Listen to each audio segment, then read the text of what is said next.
hayang maging perlas ng silanganan, alab ng puso, sa dibdib mo'y buhay. Lupang hinirang, tuyan ka ng mahitig, sa manlulupi, di ka magsisigil, sa dagat at tulog, sa simoy at sa langit ang bughaw, may nilaghang tula, awit sa padlayang minamahal, ang islap ng watawat mo'y tagumpay na nabili. Ang tuwin at araw niya kailan pang ay di magdidilim, lupa ng araw na walang pagsinta, buhay langit sa piling mo. Aming ligaya ng may mga api, ang mamatay ng dahil sa'yo.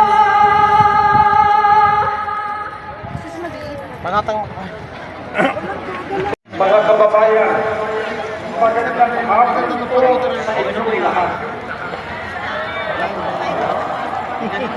Nagkakaisa at mapayapa tayong nagsasama-sama ngayon dahil sa isa pong layunin.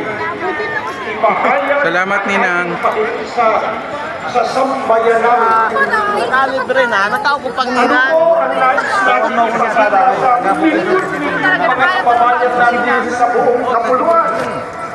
Nais po natin na ipakitang kaisa nila tayo. Handa tayong isatinig ang kanilang damdamin, ang kanilang mithiin para sa isang mapayapa at nagkakaisang Pilipinas. Bakit po? Sapagkat naniniwala tayong ang kapayapaan at ang pagkakaisa kailangan mahalaga sa pag-unlad po ng ating bansa. Ano naman po ang nais natin iparating sa mga namumuno sa pamahalaan?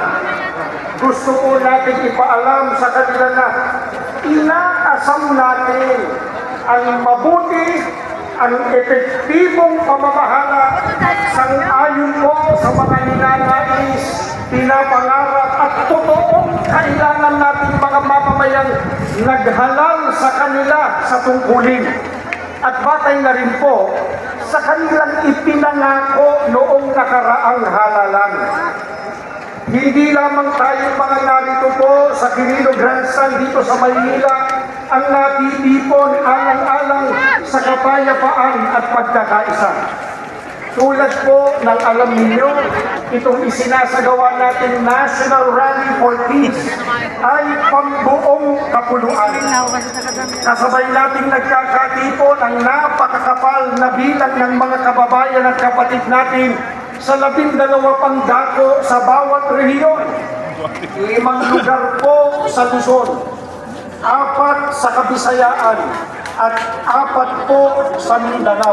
Hindi lamang po lumabas sa mga lansangan upang magpahayag ng pakikisa para sa kapayapaan at sa kapakanan ng ating bansa. Marami po sa ating kababayan ang nakikiisa rin sa paraang nanonood sila sa kanilang telebisyon, sa kanilang computer monitor o cellphone o anumang gadget na gamit nila.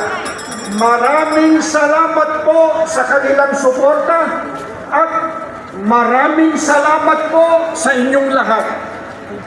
Hindi lamang mga kaanib sa Iglesia ni Cristo ang nagkakaisang sumama rito. Marami pang ibang grupo, marami pang ibang samahan ng mga kababayan nating Pilipino ang kasama sa mapayapang pagtitipong ito. Kaisa po natin sila na nagsusulong ng pambansang kapayapaan at pagkakaisa. Kaya muli po, maraming salamat po sa inyong lahat. Bagamat may kani-kanyang opinyon ng iba't ibang tao sa isang partikular na isyu sa buhay o iba't iba man ang kalagayan sa buhay o interes, subalit sa layunin po na ipagmalasakit ang kapayapaan, ang kapakanan, ang kaunlaran ng ating ating bansa.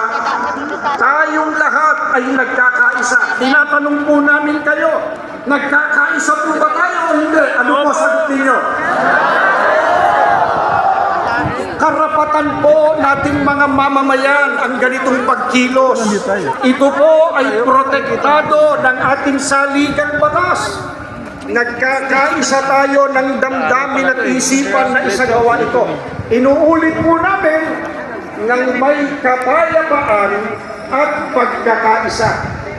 Ito po ay para sa kapakanan ng nakararami at ng kabuuan ng ating bansa. Baka naiisip ninyo o itinatanong ninyo, ano po ang hinahangad natin na ibunga ng pagkilos nating ito? Hindi lamang po ang magtulungan ang mga leader ng ating gobyerno, kundi ang pagtuunan nila ng pansin ang kapakanan ng ating bansa sa ikalulutas po ng mga problemang kinakaharap ng mga mahihirap na mga kababayan na pinalalala pa ng korupsyon, mga kalamidad, kriminalidad, pangayang, pampolitika at iba pa. Ang mga ito po ang dapat ay pagsikapang bakahin ng ating pamahalaan. Kaya ang sinusuportahan natin ay ang pagkakasundo. Pakiulit nga po mga kapatid, mga kababayan, ano po ang sinusuportahan natin? Pagkakasundo! Pagkakasundo, hindi po mga bangayan, pintangan at sariling interes. Ang nais natin ay ipagpauna ng mga namumuno sa pamahalaan ang mga kapakanan at ikabubuti ng mas nakararami bago ang pamumulitika.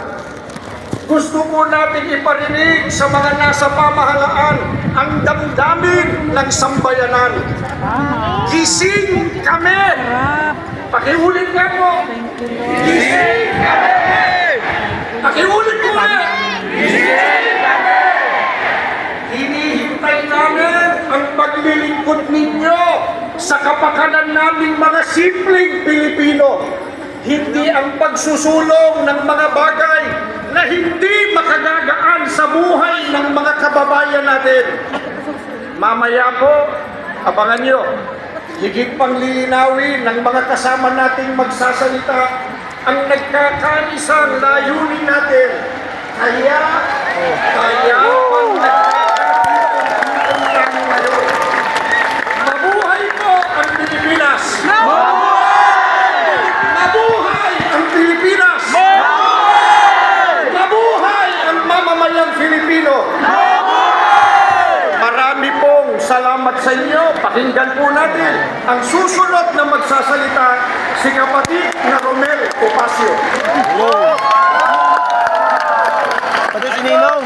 Mga kapatid, Ayan si Ninong mo. Sabi niya baga, kakasali niya ginawa ko daw sa magandang inyo. hapon din po sa lahat ng ating mga kaibigan at mga kababayan. Kapit. Narito po tayo ngayon mula sa iba't ibang sektor ng lipunan, iba't ibang relihiyon, Ano din yan ni Pade? mga Sa'yo pa samahan nagpapatahe kaya? Hindi. at mga sangay ng pamahalaan para po Di ko pa kinakontak. magkaisa sa isang mapayapang pagkilos. Ang pagtitipon natin ito ay isa pong konkretong pagpapakita ng ating suporta sa pahayag ng Pangulo ng Republika ng Pilipinas, kagalang-galang Ferdinand Marcos Jr. sa kanyang pahayag na hindi siya sumasang-ayon sa isinusulong na impeachment laban sa pangalawang Pangulo, Sara Duterte. Pwede ano sa katang? Panoorin po muna natin ito. Yan. Video. Yan yun. Yan o, PBBM yan. This is not important. This does not make any difference to even one single Filipino life. Yeah. So why waste time on this? What will happen to if somebody files an impeachment? It will tie down the House, it will tie down the Senate, it will just take up all of that, and for what? For nothing. For nothing. None of this will help improve a single Filipino life. As far as I'm concerned, it's a storm in Proud the man siya. Naniniwala po kami na ang opinyong ito ng Pangulo ay para po sa kapakanan ng bansa at ng sambayanang Pilipino.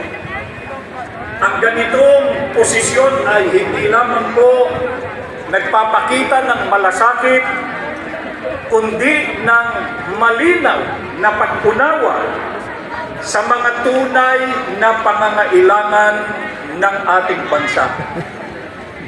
Lagi. Ano po ang sabi ng Sabi ng Bisaya, Pangulong "Bawal lagi." Bongbong Marcos tungkol sa planong impeachment ng ilang samahan laban sa pangalawang Pangulo? Ang sabi niya, wala itong maitutulong para mapaunlad ang buhay ng kahit isang Pilipino. Basura doon. Tama po, mga kababayan. Ang sinabing ito ng Pangulo o pagyayabang sa halip bilang tanda ng pagpapakumbaba, May helicopter. ituring Pwede ninyong magsalpo ka higit ang iba sa drone sa kalit. kaysa inyong mga sarili. Pag malasakitan ninyo ang kapakanan ng iba at Drone ba yan? hindi Parang- lamang ang inyong Helicopter ayun, ang dalawa. sarili. Hindi, ayun, oh. Asan?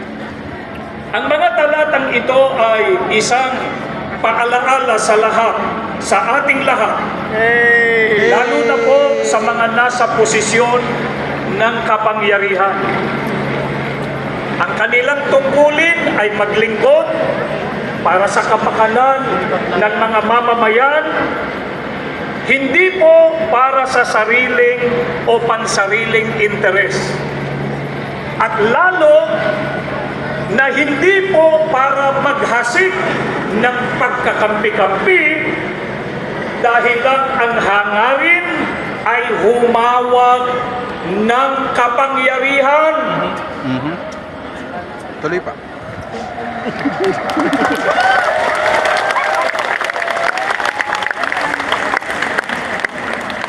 Marahil po ay walang sinuman ang sasang-ayon sa gayong uri ng leader.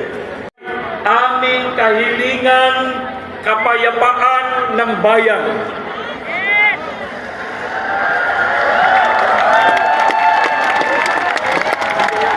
Ito pa diyo, isa-isayin natin. Yan. Problema'y lutasin, Ayan, ayan. huwag palakihin. Yo! Yo! Woo! Woo! Woo! Sunod, sunod. Serbisyo, Ayun, ayun. huwag sariling benepisyo. Wow! Woo! Woo! Woo! Baba na yung tapos na. Mamamayan ang unahin, huwag sarili. Asan yun? Ayun, ayun, ayun! Visitation ko lang. Aming kahilingan, Binaba nga, kaunlaran primo, ng yun. bayan. Asan yun? Wala, di ko makita. Magkaisa para tumatag ang bansa. Ayun.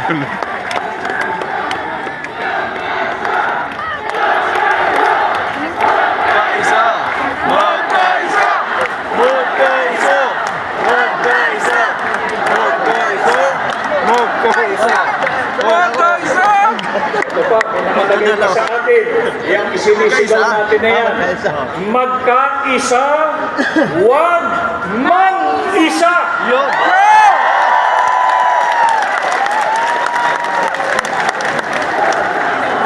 Hindi, narinig niyo magkaisa. Magkaisa! Magkaisa! Magkaisa! Magkaisa! Bayan ang asikasuhin, hindi sariling mithiin.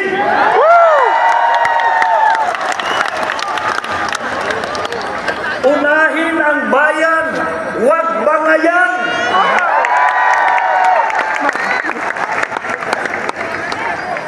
Dugtungan ninyo ito. INC is for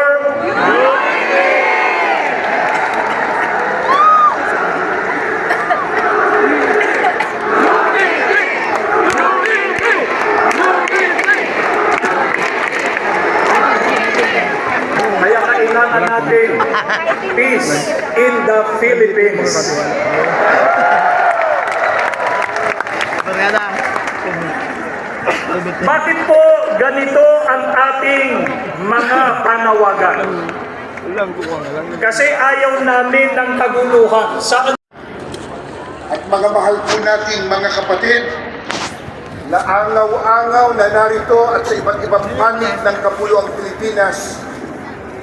Kanina po, bago tayo magsimula, ay binati tayo ng ating mahal na tagapamahalang pangkalahatan ng Iglesia ni Cristo, ang kapatid na Eduardo V. Manalo.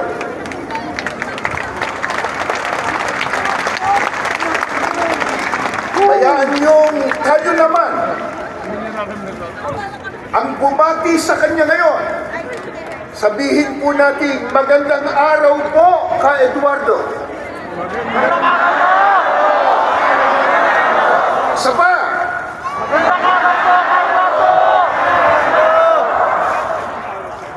Mga mahal po namin kababayan at mga kapatid, sa inyo man po, magandang hapon sa inyong lahat. Maraming salamat po sa inyong pagdalo at pagkikiisa sa isang dakila at makasaysayang aktibidad na ito. Narito tayo ngayon mula po sa iba't ibang sektor ng lipunan. Kumusta ang pre mo? Ha? Kumusta ang experience? Government pagkasundo. Parang hindi na kami. Bakit? Nakapagod pa. Napagod? Para sa bayan, handa kaming mapagod, Magtiis ng hirap.